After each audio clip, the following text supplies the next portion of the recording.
Assalamualaikum warahmatullahi wabarakatuh. Salam dan bahagia. Kami dari kelompok 3 yang akan membahas tentang komponen rancangan hakikat indikator pembelajaran bahasa Indonesia dan indikator pembelajaran.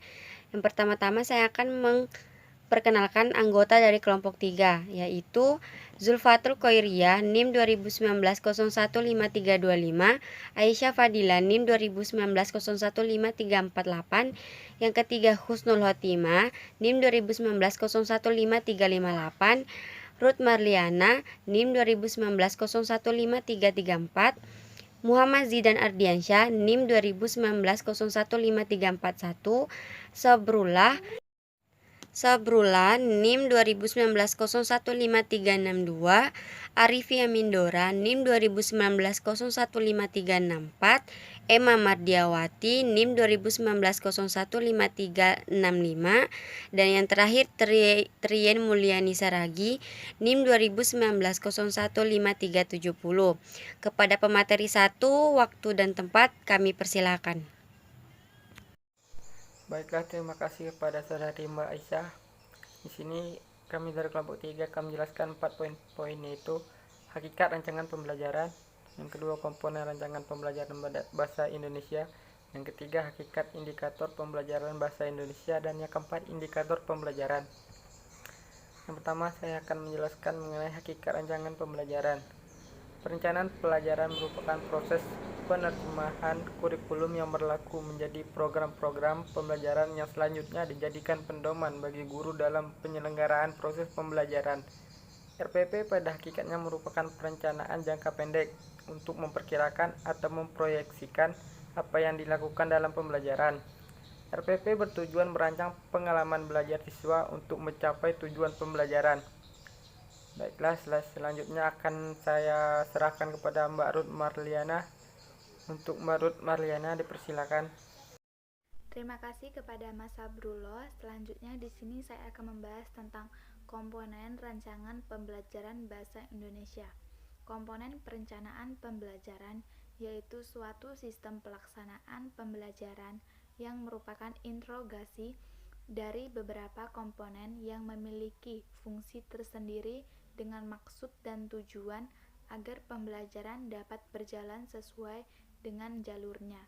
Yang pertama yaitu identitas mata pelajaran, yang kedua standar kompetensi, yang ketiga kompetensi dasar, yang keempat indikator pencapaian kompetensi, yang kelima tujuan pembelajaran, yang keenam materi ajar, yang ketujuh alokasi waktu, yang kedelapan metode pembelajaran, yang kesembilan kegiatan pembelajaran yang terdiri dari kegiatan awal, inti, dan akhir, yang ke-10 sumber belajar, dan yang ke-11 penilaian. Slide selanjutnya akan dijelaskan oleh Mbak Trien. Baik, terima kasih kepada Mas Sabrul. Selanjutnya saya akan membacakan hakikat indikator pembelajaran bahasa Indonesia. Hakikat indikator pembelajaran bahasa Indonesia mencakup 4 poin. Yang pertama, pembelajaran bahasa Indonesia. Yang kedua, karakteristik bahasa Indonesia. Yang ketiga, tujuan pembelajaran bahasa Indonesia. Dan yang keempat, ruang lingkup pembelajaran bahasa Indonesia. Selanjutnya saya akan membacakan pembelajaran bahasa Indonesia, yaitu poin pertama. Pembelajaran bahasa Indonesia merupakan salah satu mata pelajaran di semua jenjang pendidikan, termasuk di sekolah dasar. Bahasa Indonesia menjadi mata pelajaran pendidikan formal karena bahasa Indonesia memiliki kedudukan yang penting dalam kehidupan bangsa Indonesia. Bahasa Indonesia merupakan bahasa nasional dan bahasa pemersatu yang berperan besar dalam keberlangsungan hidup berbangsa dan bernegara maupun secara individual. Pembelajaran bahasa Indonesia diarahkan untuk meningkatkan kemampuan peserta didik untuk berkomunikasi dalam bahasa Indonesia dengan baik dan benar. Hal tersebut dilakukan baik secara lisan maupun tulisan, serta menumbuhkan apresiasi terhadap hasil karya kesastraan manusia Indonesia. Yang kedua, karakteristik bahasa Indonesia. Bahasa adalah sebuah sistem berupa bunyi bersifat arbitrer, produktif, dinamis, beragam, dan manusiawi. Poin pertama, bahasa bersifat arbitrer. Bahasa bersifat arbitrary, artinya hubungan antara lambang dengan yang dilambangkan tidak bersifat wajib, bisa berubah dan tidak dapat dijelaskan mengapa lambang tersebut mengonsepsi makna tertentu. Poin kedua, bahasa bersifat produktif. Bahasa bersifat produktif artinya dengan sejumlah besar unsur yang terbatas, namun dapat dibuat satuan-satuan ujaran yang hampir tidak terbatas. Ketiga, bahasa bersifat dinamis. Bahasa bersifat dinamis berarti bahwa bahasa itu tidak lepas dari berbagai kemungkinan. Perubahan sewaktu-waktu dapat terjadi. Yang keempat, bahasa bersifat beragam. Meskipun bahasa mempunyai kaidah atau pola tertentu yang sama, namun karena bahasa itu digunakan oleh penutur yang heterogen, yang mempunyai latar belakang sosial dan kebiasaan yang berbeda, maka bahasa itu menjadi beragam, baik dalam tataran fonologis, morfologis, sintaksis, maupun pada tataran leksikon. Yang terakhir, bahasa bersifat manusiawi. Bahasa sebagai alat komunikasi verbal hanya dimiliki manusia. Hewan tidak mempunyai bahasa. Yang dimiliki hewan sebagai alat komunikasi berupa bunyi atau gerak isyarat. Tidak bersifat produktif dan dinamis. Slide selanjutnya akan dijelaskan oleh Mbak Emma. Baiklah, terima kasih kepada Mbak Kusnul, dan selanjutnya saya akan menjelaskan tentang tujuan pembelajaran bahasa Indonesia, di mana di dalam Peraturan Menteri Pendidikan Nasional Nomor 22 Tahun 2006 yang menyebutkan tentang standar isi bahwa mata pelajaran bahasa Indonesia di sekolah dasar memiliki beberapa tujuan sebagai berikut, di antaranya untuk berkomunikasi secara efektif dan efisien yang sesuai dengan etika yang berlaku, baik digunakan secara lisan maupun secara tulisan. Dan selanjutnya itu menghargai dan bangga menggunakan bahasa Indonesia sebagai bahasa persatuan dan bahasa negara, di mana banyak negara-negara di luar menggunakan bahasa Indonesia sebagai bahasa internasional, di mana pelajaran bahasa Indonesia sudah dimasukkan ke dalam mata pelajaran di sekolah dasar di negara-negara tersebut. Dan selanjutnya, dengan memahami bahasa Indonesia dengan menggunakan dengan tepat dan kreatif untuk berbagai tujuan yang dicapai.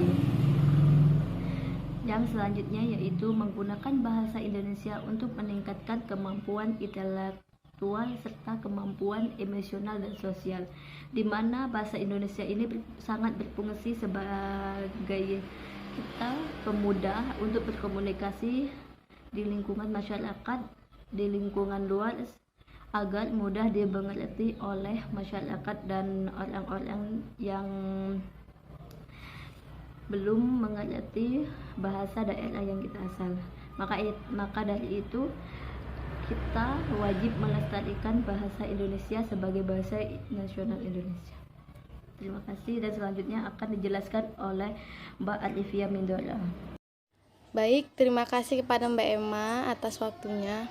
Selanjutnya, tujuan pembelajaran bahasa Indonesia yaitu menikmati dan memanfaatkan karya sastra untuk memperluas wawasan, memperhalus budi pekerti, serta meningkatkan pengetahuan dan kemampuan berbahasa.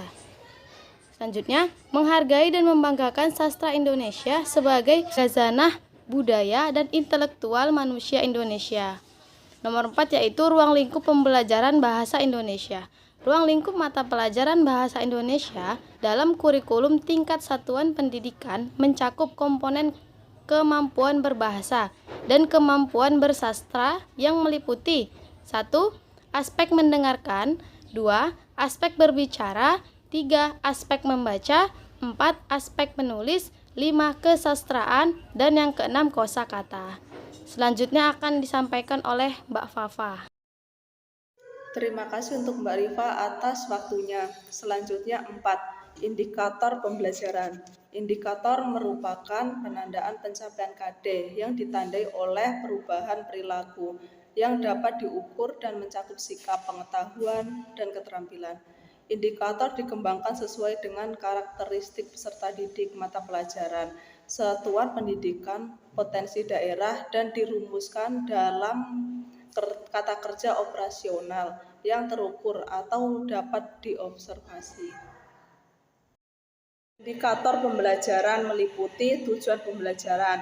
Setiap kompetensi mengandung beberapa aspek sebagai tujuan yang akan dicapai. Di antaranya A. Pengetahuan. Pengetahuan yaitu kemampuan di bidang kognitif pada peserta didik. Yang B. Pemahaman atau understanding, yaitu kedalaman pengetahuan yang dimiliki oleh setiap individu. Yang C. Kemahiran atau skill, yaitu kemampuan individu untuk melaksanakan secara praktik tentang tugas yang dibebankan kepadanya. Yang D. Nilai atau value, yaitu norma yang bersifat didaktif bagi peserta didik. Yang E. Sikap, yaitu pandangan individu terhadap sesuatu.